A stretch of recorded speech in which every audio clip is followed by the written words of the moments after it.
El Rumor de la Discordia, un podcast para comentar las noticias de Jalisco. Un rumor es una voz que corre entre el público o un ruido confuso de voces. Bienvenidas, bienvenidos al Rumor de la Discordia. Buen día, Pepe Toral. ¿Qué tal, Ángel Melgoza? Pues un día triste por el tema que vamos a tocar. Ya en un par de programas hemos hablado sobre este caso, pero creo que vale la pena clavarnos, ¿no? Dedicarle todo un programa con una entrevista y bueno, agradecer justamente a quien nos va a acompañar a entender esta situación que está pasando aquí en Jalisco. Eduardo Mosqueda, muchas gracias por acompañarnos. Al contrario, Ángel, Pepe, es un gusto por fin tener esta plática que hemos tenido rezagada. Lamentablemente, pues es por una causa que no solamente al equipo de Ziquini y a la comunidad de Ayotitlán, sino que he podido constatar y ver a la sociedad en Jalisco y a los medios en Jalisco les ha consternado también. Entonces, muchas gracias por el espacio. Sí, lamentablemente pues es en estas condiciones que tenemos que platicar, ¿no? Habíamos incluso planeado meses antes por ahí una entrevista, no se da y ahora bueno, pues en estas condiciones vamos a platicar un poco para presentarte, Eduardo, para las personas que no te conocen, pues tú eres un defensor de derechos humanos y del medio ambiente, fundador de esta organización Ziquini, que trabaja junto a comunidades y especialistas para proveer herramientas educativas, jurídicas, participativas y psicoemocionales con el fin de que las personas pues ejerzan de manera plena sus derechos y se proteja al medio ambiente. Pepe, pues estamos hablando de este lamentable, de la primero desaparición y luego el asesinato de Higinio Trinidad de la Cruz el pasado sábado 25 de noviembre es que se encuentra pues su cuerpo. No sé si quieras empezar con algunas preguntas acá para Lalo. Sí.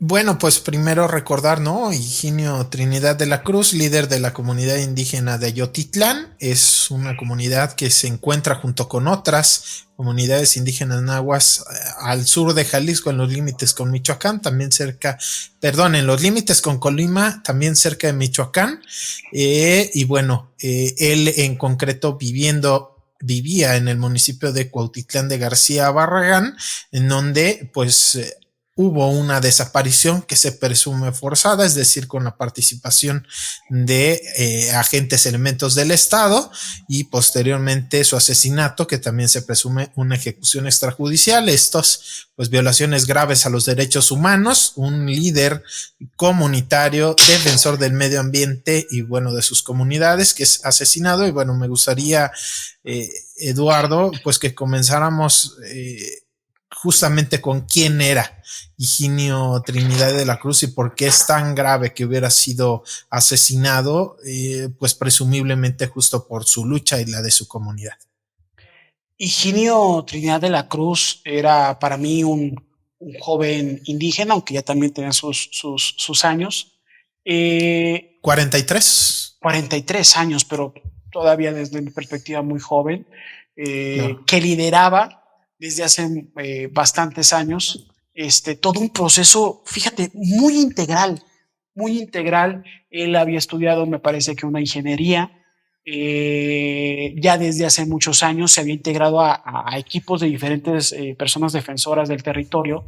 Por ejemplo, en su momento participó de todo este proceso de defensa de la tierra, pero también de desarrollo sostenible, que encabezaba en su momento Celedonio Monroy.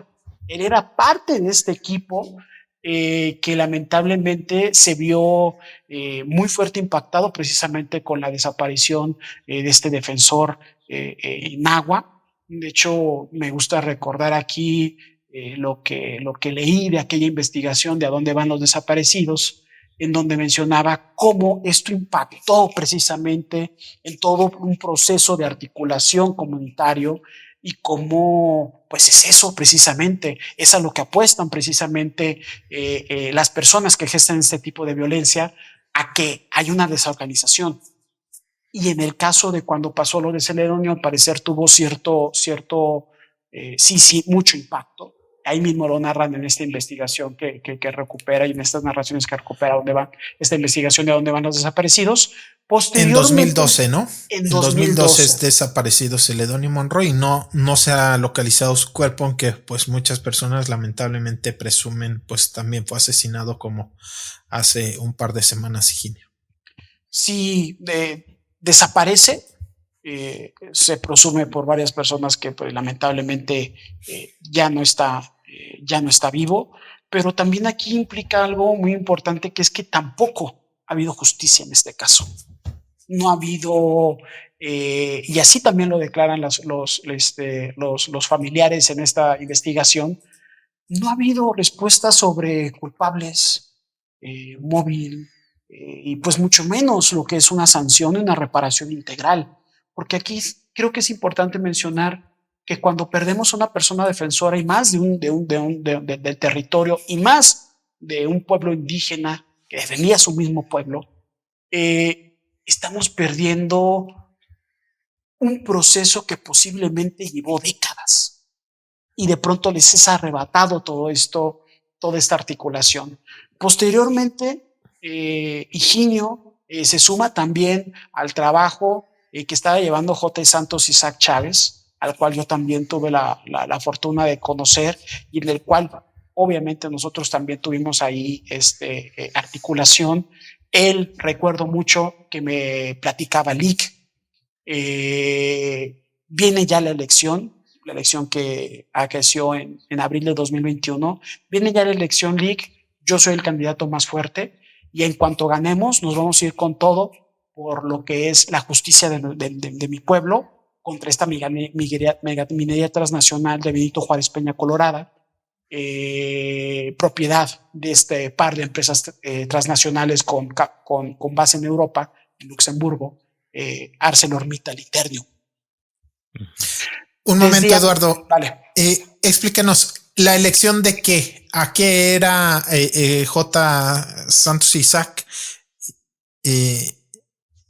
aspirante, ¿no? El aspirante más fuerte. ¿Y por qué era tan importante, no? Claro, era muy importante. Él estaba buscando la presidencia, que su planilla, que se integra de presidente, secretario, tesorero y un comité de vigilancia, ganara la elección de representación ejidal. Él encabezándola, siendo presidente y comisario de ejidal. Esto es muy importante y en la cual hay testimonios diversos en la cual platican cómo la mina a los que se plegan a sus intereses, paga las elecciones, paga las comidas, paga las fiestas y paga los vatos. Entonces, el compañero J. Santos Isaac, él mismo y otros compañeros me refirieron cómo empezó a recibir amenazas por parte del crimen organizado, diciéndole, pues hagan la campaña que quieran, pero el que va a ganar va a ser nuestro candidato. El compañero, con esa valentía que a todos los compañeros y compañeras de allá les ha caracterizado, siguió con la campaña, pero lamentablemente una semana antes de que esta elección se llevara a cabo, fueron a su casa, golpearon a su familia, se lo llevan y amanece desbarrancado, precisamente también cerca de donde ahora fue encontrado Higinio, cerca del Poblado de las Marías, él muerto con disparos de arma de fuego.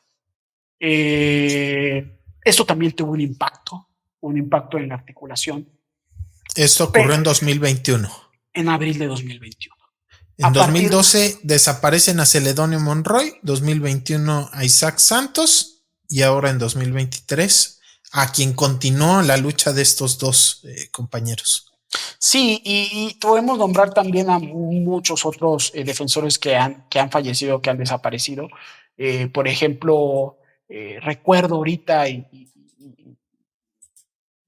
me gusta nombrar, por ejemplo, a Javier, que era conocido como Javierón, era un compañero de la comunidad LGTB+, en esta comunidad.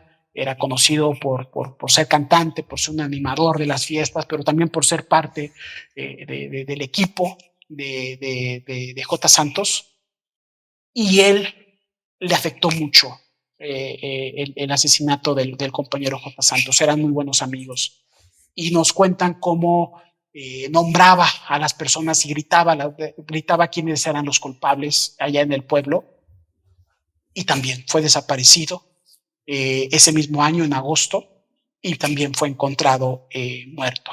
También después otro compañero, Rubén, compañeros de estas comunidades que están más al límite con la minera transnacional, que es de la Astilla, el Mamecito, también han sido asesinados por la defensa de la tierra, porque ellos principalmente son los que están sufriendo el desplazamiento forzado, la tala, e inclusive lo que nos narran, y se ha recuperado estas narraciones, cuando hay explosiones en la mina, pues ellos reciben una lluvia también de polvo que les afecta la salud, que les afecta en su medio ambiente y que les afecta en su modo de vida, ¿no?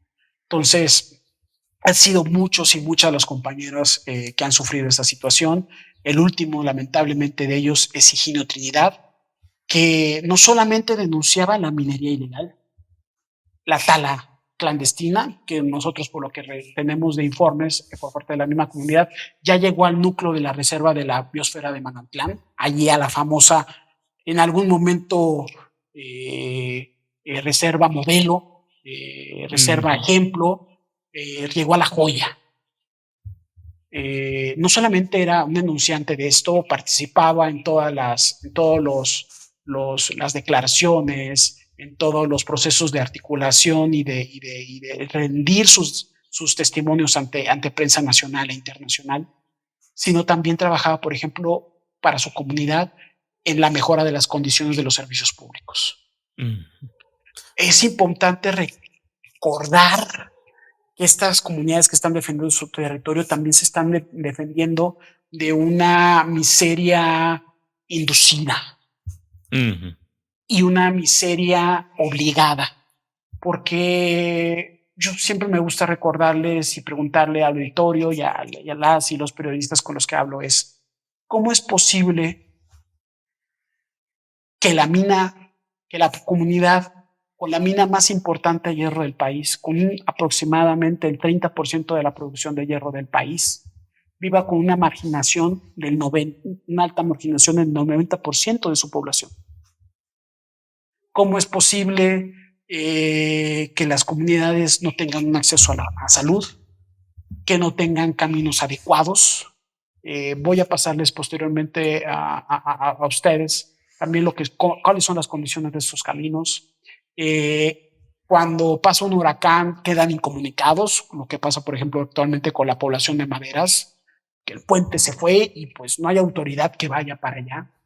Y casualmente también, por ejemplo, un lugar en donde no hay señal de teléfono satelital y prácticamente muy poco internet, con estas iniciativas que muchas podremos recordar ahí que hay de algunos pueblos y que te venden fichitas, ¿no? Pero que cuando va a haber algún evento de violencia o cuando hay alguna represión, pues casualmente dejan de tener señal.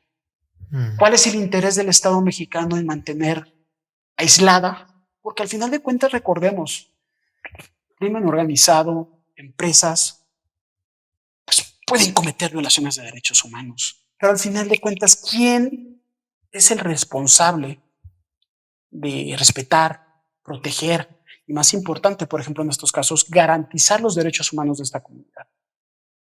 El Estado mexicano.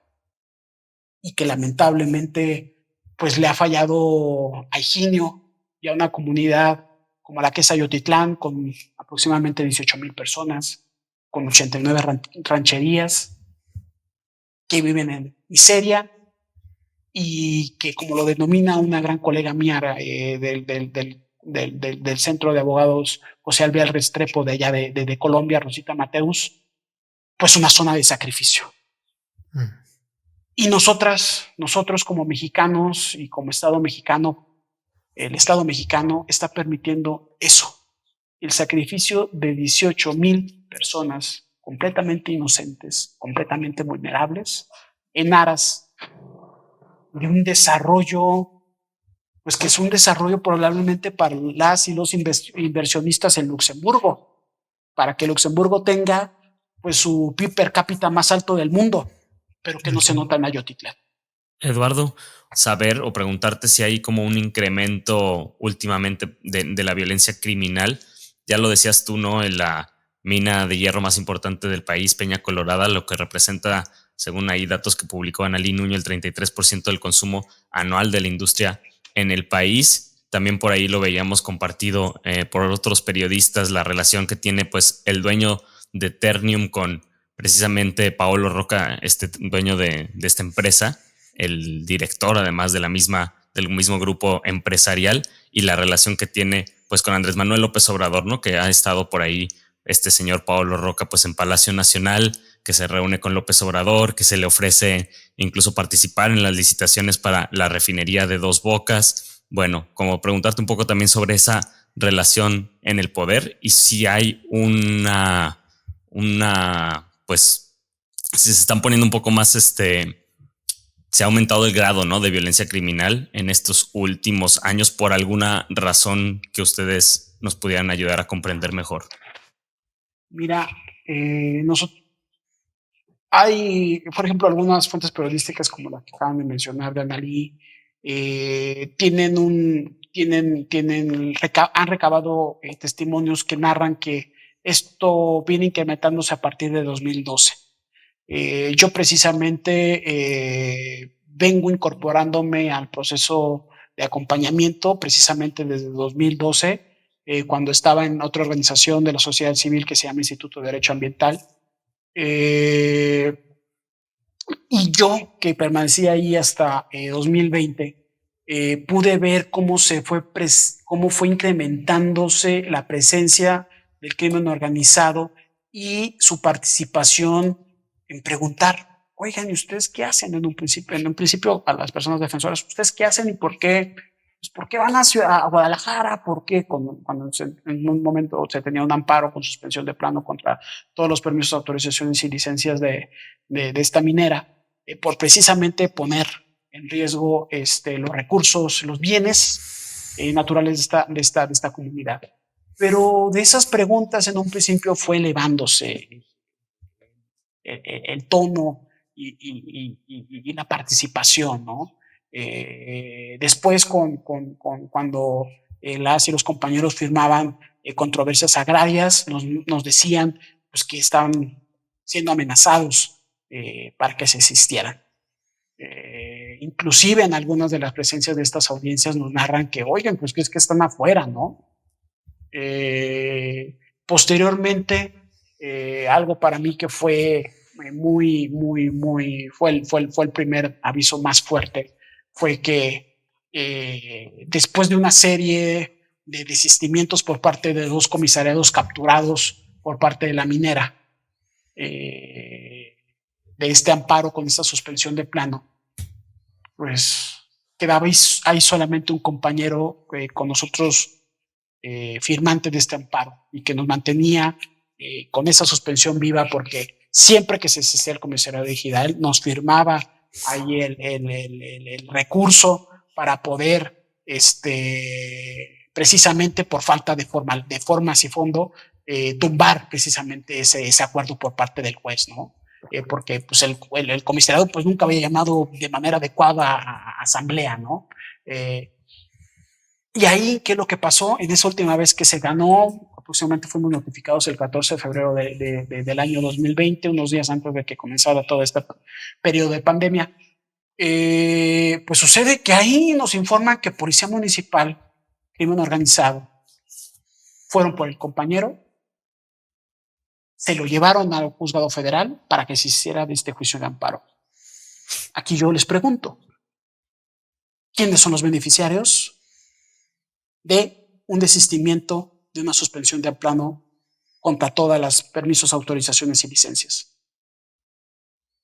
¿A quién le favorecía?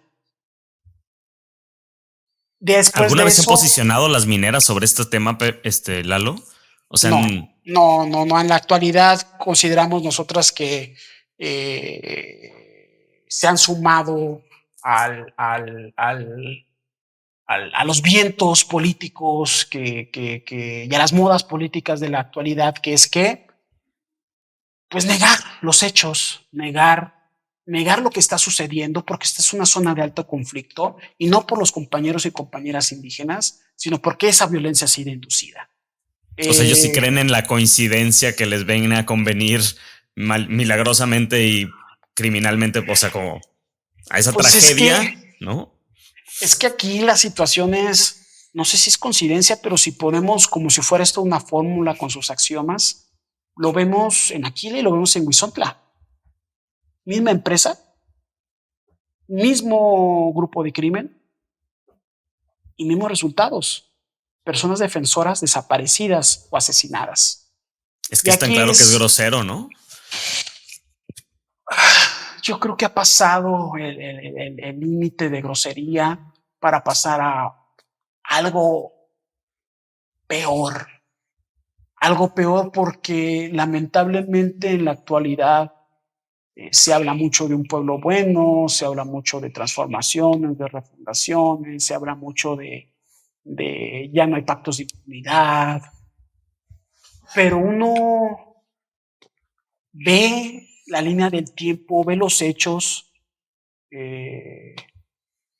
y uno recuerda de manera perfecta aquel libro de Gato Pardo, de donde nace precisamente este término, el atopardismo, que es en el discurso, todo cambia, ¿no? Pues ese libro habla de esa transición entre el viejo sistema italiano y pues la revolución de Garibaldi. Todo cambia en el discurso para que no cambie nada en la realidad. Entonces, parece que en la actualidad estamos actualmente ante lo mismo, porque yo resalto cómo en una época de elecciones, en un tema tan grave como este, inclusive algunos colegas nombran que hay un sistema de apartheid aquí en la zona de la comunidad indígena de Yotitlán. ¿Por qué ninguna político habla de esto? Ya no te digo sobre los actuales, lo grosero que es, lo terrible que es que ni el presidente, ni el gobernador, ni senadores, nadie esté hablando de esto. Todavía más terrible que ninguna persona que está actualmente buscando un cargo de elección popular tampoco se manifiesta al respecto. Solamente Clemente Castañeda y Verónica Delgadillo, que comenzaron su campaña la vez pasada, precisamente en la comunidad de Ayotitlán, para buscar precisamente sus puestos que acaban de dejar, bueno, al menos en el caso de Verónica, para ser senadora. Dijo que ahí comenzaron la campaña. Pueden ver sus declaraciones, prácticamente son un copy-paste, condenando la situación. Pero mi organización precisamente les preguntó cuáles van a ser las exigencias reales, el seguimiento real a este caso y no solamente un tuit perdido en este marabunta de lamentaciones y hechos terribles que está viviendo nuestro país. Ya no hablemos de las candidatas a presidente de la República porque ya nos quedamos sin candidato. No hablemos tampoco de los candidatos a gobernador. Uno dice que estamos bien y de buenas, ¿no? Ya sin siquiera contar este lamentable suceso que tiene personas sufriendo todos los días en Ayotitlán.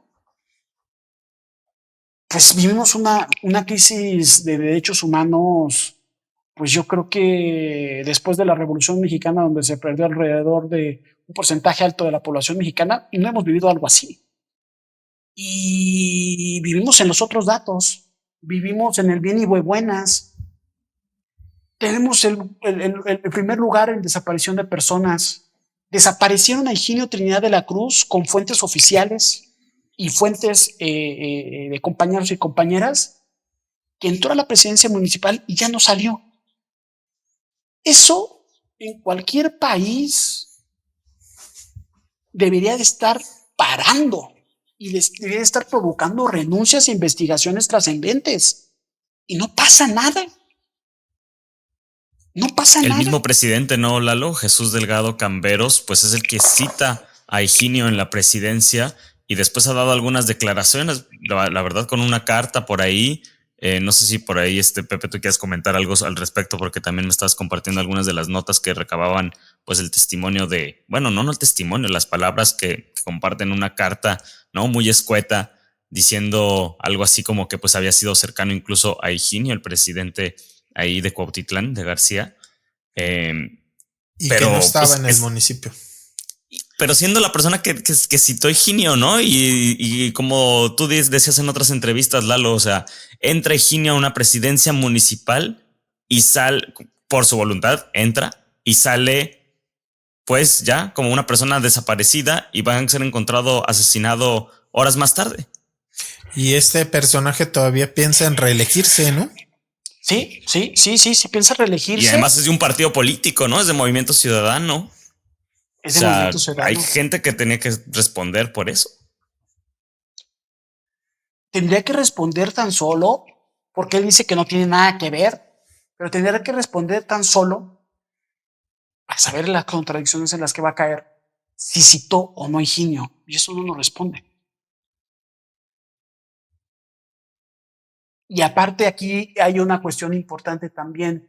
Higinio, que también de manera magistral hay varias investigaciones periodísticas, una de Lidiet Carrión y otra de Ananí Nuño, reexaltan cómo cuando en las pláticas con ella, él le decía, pues sí, estoy amenazado, sí, me han desaparecido en el pasado, sí, me han atacado, pero yo creo en esto, ¿no? Yo creo en que el pueblo merece, mi comunidad merece algo mejor. Él que sabía todo esto, no iba a ir a la presidencia municipal, sino iba a estar el presidente municipal, pero que casualmente ahora no está no estuvo en su despacho. Lo cita y no se encuentra en ese lugar. Pues tú dime, de acuerdo Pepe, con tú su dime, testimonio. Ángel, claro, tú dime, tú vas a una reunión que te cita Ángel, si no va a estar Ángel, obviamente no. Obviamente no. Lalo, tú ya ahorita nos estás refiriendo, Higinio ya había recibido amenazas, incluso ya se le había desaparecido y por una reacción muy rápida de organizaciones de la sociedad civil, inclusive por ahí de la Oficina de Derechos Humanos de la ONU en México, ¿no? Que también reaccionaron. Finalmente se consigue que sea liberado junto con otra persona que también fue privada de la libertad, con vida. En esta ocasión, pues lamentablemente no fue así, pero a raíz de esa situación, él y entiendo alrededor de 20 personas también de la comunidad indígena de Yotitlán fueron incluidas en este mecanismo federal de protección de periodistas y defensores de derechos humanos. Tú formas parte como consejero de ese mecanismo.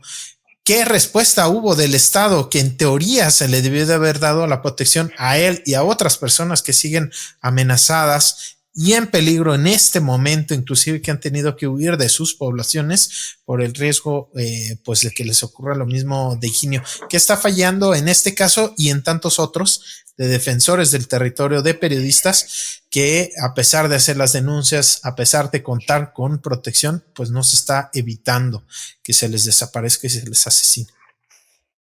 Varios componentes, Pepe. El primero de ellos es que el Estado mexicano, recordemos el primero constitucional, tiene una obligación de prevenir. En este caso, la prevención, que a las y los defensores les suceda algo por estar ejerciendo su labor. El Estado mexicano tiene la obligación, y cualquier Estado, que las personas defensoras realicen, ya sea de territorio o cualquier otro sector, diversidad, periodismo, realicen su labor de manera segura. Y acá, por más que compañeros como Higinio denunciaran la situación de macrocriminalidad que vivían, pues ¿cuál era la evaluación de riesgo? ¿Cuál era el plan de protección? Celulares satelitales, porque como mencionaba, no hay cobertura celular en la zona. botones de pánico, y después de que se metieron a la casa de Higinio de manera intimidatoria, después de haber dado unas declaraciones ante la prensa nacional e internacional, en febrero de este año, pues resulta que, y después de que nos canceló precisamente el mecanismo, una ida para la reevaluación que tiene que ser cada 6 meses y que al final de cuentas sucedió aproximadamente un año, 8 meses después. Le cercó con malla ciclónica a su casa y le puso unas cámaras. Dime tú, díganme ustedes, díganme auditorio, acompáñenme a esta reflexión. Si una malla ciclónica, un teléfono satelital y unas cámaras son suficientes para garantizar el derecho a defender derechos de este compañero y para prevenir que le pase algo en un contexto de macrocriminalidad. Ahora que pasó esta lamentable situación con Higinio, el gobierno de la República tardó prácticamente un día, y eso que fue una reacción dentro de lo que cabe inmediata, en llegar 24 horas. Díganme ustedes, y muchas veces los compañeros de este movimiento marcaban a Guardia Nacional, oye, está pasando esta situación, se ha llevado un compañero, golpearon a alguien. Guardia Nacional, nosotros no contamos con gente suficiente, y si no hay una orden desde arriba, desde Ciudad de México, nosotros no vamos. El Estado mexicano le falló a Higinio, le falló a su familia, le falló a la comunidad, y debido a la importancia de la comunidad indígena de Yotitlán, por su gran riqueza en biodiversidad, porque también, según estudios, dota de agua a más de 400,000 personas, le está fallando a México y también al mundo, más ante esta situación de gran devastación ambiental y cambio climático que ya estamos sintiendo todos, y los que no creían ya empiezan a ver las consecuencias de ello, y que solamente los efectos van a ser cada día peores. No se pueden prácticamente ya sin siquiera predecir. A todos nos agarró de sorpresa todos los cambios en el temporal actual de este año, y que seguimos apostando por un modelo que en Huizontla, Aquila y Ayotitlán deja claro que solamente deja miseria y muerte.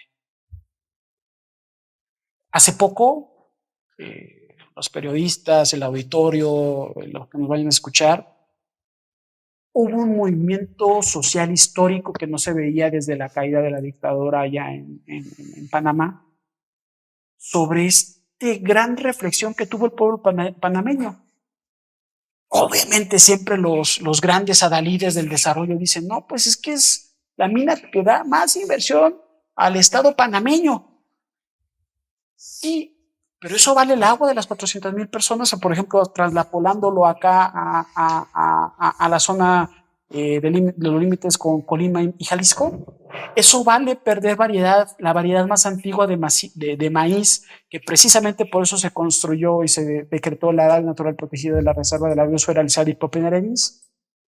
¿Vale la pena sacrificar a 18,000 personas por un desarrollo que, como dice ahí Bersuit Vergarabat, pues fue un engaño, ¿no? Y que las cloacas se ven desde las ventanas del avión? Así pueden ver también esta minera. Es una cloaca enorme en un paraíso. Si no me equivoco, a lo que te refieres con el tema de Panamá, pues es la prohibición de minería metálica el 3 de noviembre de este año que se anuncia.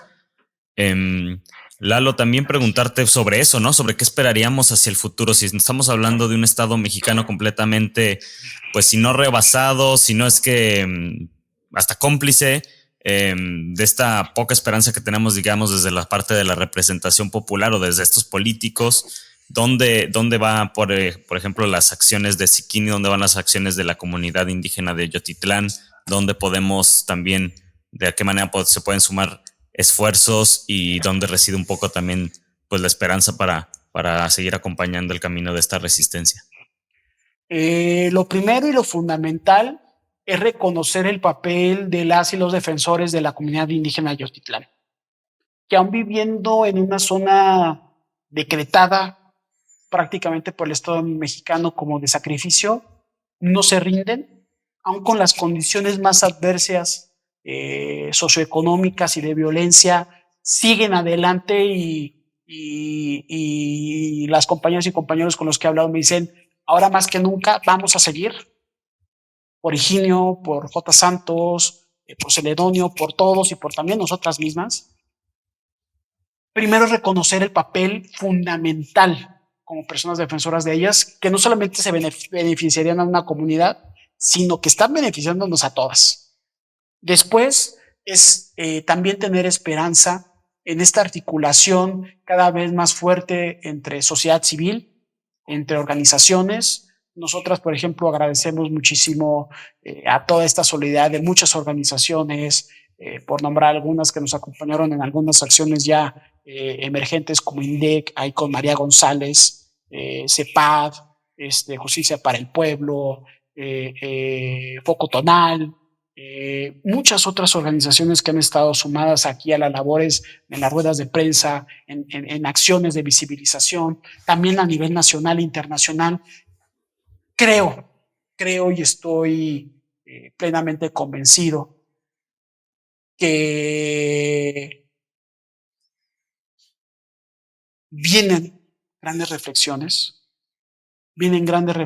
en las cuales la sociedad se va a movilizar y aún, como pasó en el caso de Panamá, con un presidente ajeno a los intereses del pueblo, con un Congreso también ajeno a los intereses del pueblo, hubo tal movilización social, tal reflexión, que no hubo otra más que tomar la decisión adecuada de decirle sí a la vida.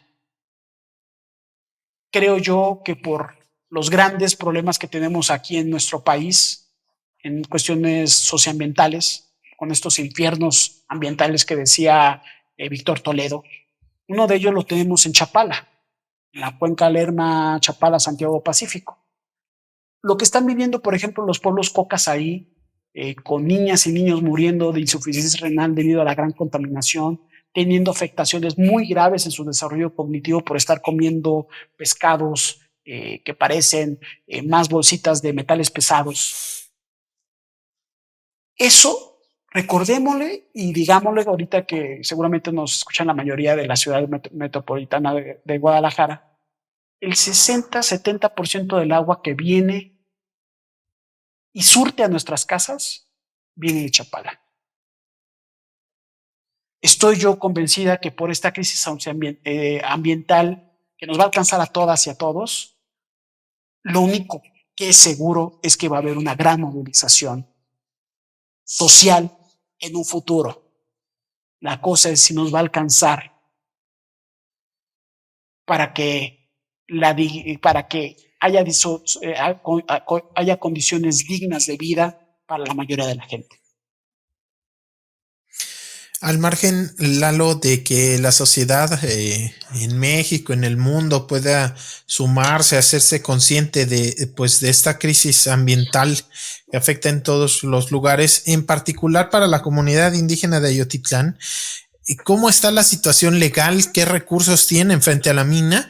Y pues algo que está relacionado, ya nos explicabas, ¿no? La mesa directiva ejidal próximamente, en unos cuantos meses, en abril del próximo año, se va a renovar. Justamente Higinio Trinidad de la Cruz era pues uno de los aspirantes naturales a encabezarla, y ahora que es asesinado, ¿qué puede pasar si esta pues presidencia cae con quienes no están del lado de la defensa del territorio? Bueno, qué bueno que rescatas esta situación, Higinio Trinidad, porque era el candidato natural de su comunidad. Porque lo que no había sido renovado desde que fue dotada en el 63 y fue dotada de una ampliación también en el 74, nosotros nos dolemos desde entonces y ellos también, obviamente, porque se les reconoció como ejido en vez de como comunidad indígena. Okay. no habías tenido un proceso de sucesiones agrarias de manera sistemática.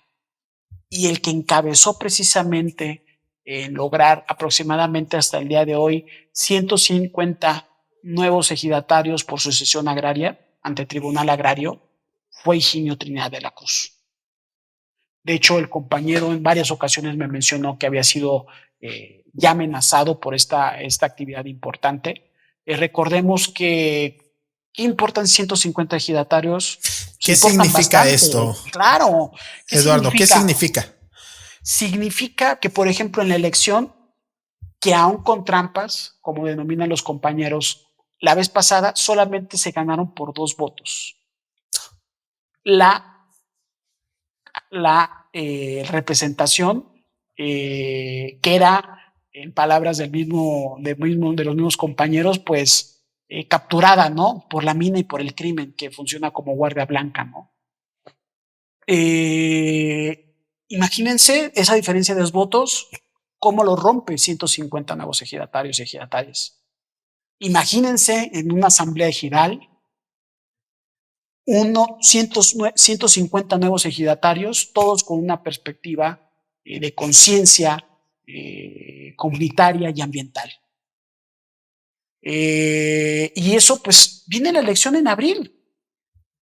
A alguien le asustó, o a muchos les asustó, que Higinio Trinidad de la Cruz fuera ese candidato que, con toda esa convicción que mostraba en sus denuncias contra la ilegalidad del extractivismo y también sobre el extractivismo transnacional, pues llegara.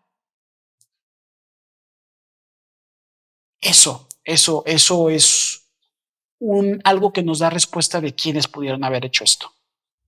¿Cuál es la diferencia, Eduardo, entre un presidente ejidal que tiene una postura como la de Higinio y uno, digamos, pues, aunque parezca blanco y negro, ¿no? Uno que está, pues, puesto de acuerdo con la mina, con los grupos del crimen organizado? ¿Cuál es la diferencia? ¿Por qué es tan importante? La miseria humana y la devastación ambiental.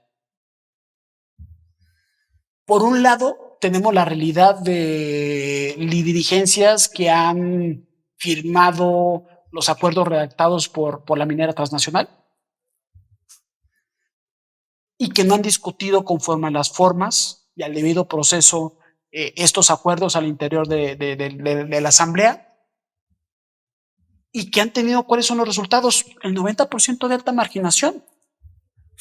La captación completa del agua, de las aguas cuenca abajo, para transportar el material por un ferroducto hasta Manzanillo. El desplazamiento forzado de poblaciones como el Mamecito, como La Astilla y otros tantos que están en los límites. Los homicidios de las personas y desaparición de las personas defensoras. ¿Cuál podría ser el contraste? Uno, creo yo, y que Higinio estaba convencido, es que parara lo que era el extractivismo ilegal. También que hubiera una abierta discusión de qué es lo que estaba haciendo la minería transnacional en su territorio y en su comunidad. Y también reconocer, retomar y regresar a un reconocimiento comunal y ya no ejidal. Aquí esto es muy importante. ¿Por qué? Porque desde la definición de la propiedad social, que existe la propiedad comunal y existe la propiedad ejidal, a los ejidos se les dota. O sea, yo Estado te doy ánimo, ¿no? Por este pacto social. En cambio, a las comunidades indígenas se les reconoce, porque es muy importante recalcarlo. Las comunidades indígenas están antes del Estado mexicano. Y como tal, merecen un respeto y merece también un trato adecuado, cosa que no ha sufrido la comunidad de Ayotitlán. ¿Qué es lo que sigue también y que lo que le están apostando a las compañeras? Es, aún con este gran golpe a la organización comunitaria, es que ya no siga la zona de silencio. Nosotros hemos podido ver notas en japonés, en alemán, en múltiples lenguas. El tema de Higinio le ha dado vuelta al mundo y yo estoy seguro que las y los compañeros defensores que ahora nos indican que están más convencidas y convencidos que nunca van a terminar logrando justicia. Y nosotras, como sociedad civil acompañante, no somos las únicas. Medios, otras organizaciones, sociedad civil en general, debemos de acompañarles, pues esto no depende de un caudillo, esto debe depender precisamente de la organización comunitaria, que es lo único que nos va a salvar de los efectos de la devastación ambiental y climática que tenemos enfrente. Por permitir eso, que haya países como Luxemburgo, con más de $100,000 por cabeza, y lugares como Ayotitlán, en la completa pobreza alimentaria y marginación. Para que existan Luxemburgos, existen Ayotitlanes. Y la única evolución que debemos de tener como sociedad es que no exista uno, si existe seres humanos que no tengan acceso a todo lo necesario para que tengan el mejor desarrollo posible. Y eso está pasando ahorita en Ayotitlán. Oye, Lalo, una de las cosas también más tristes y más poderosas, tristemente poderosas, ¿no? Como que más nos roban quizás la comprensión de este tipo de fenómenos, es cómo estas empresas y cómo esta estructuración, ¿no? Del modelo minero rompe a las comunidades, ¿no? Y muchas veces las mismas personas a las que nos referimos como crimen organizado y las mismas personas que nos referimos, no sé, como parte del problema de estos enemigos, pues son parte también o fueron parte en algún momento de la comunidad. En ese sentido, quisiera solo preguntarte cómo encuentran ustedes, que son acompañantes de esta comunidad, pues las fuerzas en este momento, y si pudiera haber también por ahí, pues no sé si un entendimiento que quisieras compartir sobre estos fenómenos, pues de los que hacen uso, ¿no? Estas transnacionales, desde lo humano, ¿no? Que a mí se me parece que muchas veces las cosas más tremendas, desde romper los vínculos de familiares, etcétera. Aquí hay algo que me gustaría rescatar, porque muchas compañeras y compañeros me han dicho cómo este tipo de entrevistas que hemos estado dando como organización y otras organizaciones y todas las notas que han salido están circulando en este momento por la sierra. Videos de las entrevistas que he dado y que otras personas han dado están circulando ya por la sierra. Pues posiblemente este video también vaya a circular por la sierra. Yo he conocido a varias de las personas que en la actualidad son parte de la estructura de represión contra su propia comunidad. Gente que en su momento decía que iba a llevar el proceso de amparo, iba a apoyarlo, y que en sus mismas palabras me dijeron, no, pues es que ya llegamos a un negocio con la minera y queremos que se lleve a cabo, ¿no? Yo quiero recordar lo que hemos discutido tantas veces con las compañeras y compañeros de la comunidad, con el equipo y con otras organizaciones, como reconocemos, y les quiero decir a estas personas que son víctimas.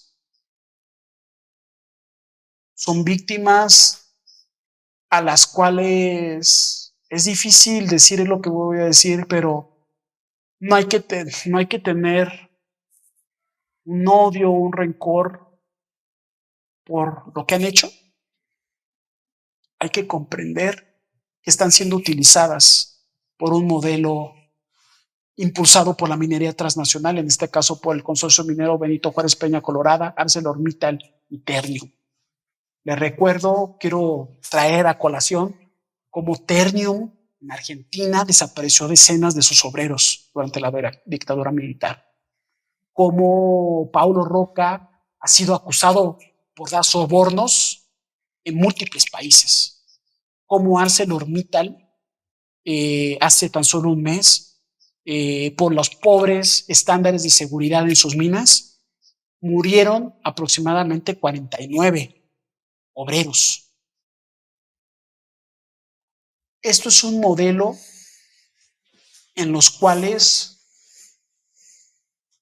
aún estas personas dentro de la comunidad que han traicionado a su misma comunidad son también víctimas de una estructura y de un manejo criminal que hacen este tipo de empresas. Ojalá si ven este video se arrepientan de ser instrumentos de esta corporación y emprendan de nuevo el camino de regreso hacia su comunidad y hacia una sanación. ¿Te refieres por ahí al tema de los 42 personas muertas en el incendio en una mina de ArcelorMittal en Kazajistán? Exacto. Solo ahí para dejar ese dato, recientemente en octubre de este año. Exacto. Pepe.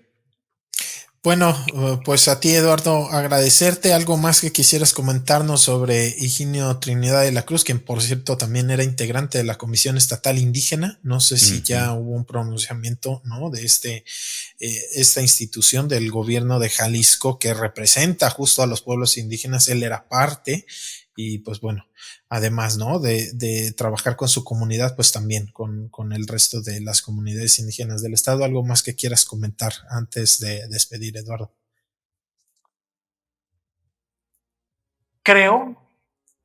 Yo creo que también así lo están viendo la sociedad en general, los medios. El asunto de la justicia para la comunidad indígena Yotitlán es impostergable. Es solamente cuestión de cuándo. Esto lo debe de tener, lo debe de asumir ya el consorcio minero, sus empresas matrices ArcelorMittal y Ternium, así como la estructura que permite esta situación, como es por la corrupción de las autoridades de distintos niveles y también el crimen organizado. Ayotitlán va a obtener justicia por decenas de otros higinios, centenares, miles de otros higinios, celedonios y J. Santos. Porque a estos compañeros fueron semilla y van a dar su fruto. Justicia para Yotitlán. Justicia para Yotitlán. Muchas gracias, Eduardo Mosquera. Eduardo, muchísimas gracias. Gracias a ustedes. Gracias, Pepe. A ti. Y gracias a ustedes que nos escuchan. Por ahí de lunes volvemos con más noticias. Hasta luego. El rumor de la discordia, un podcast para comentar las noticias de Jalisco.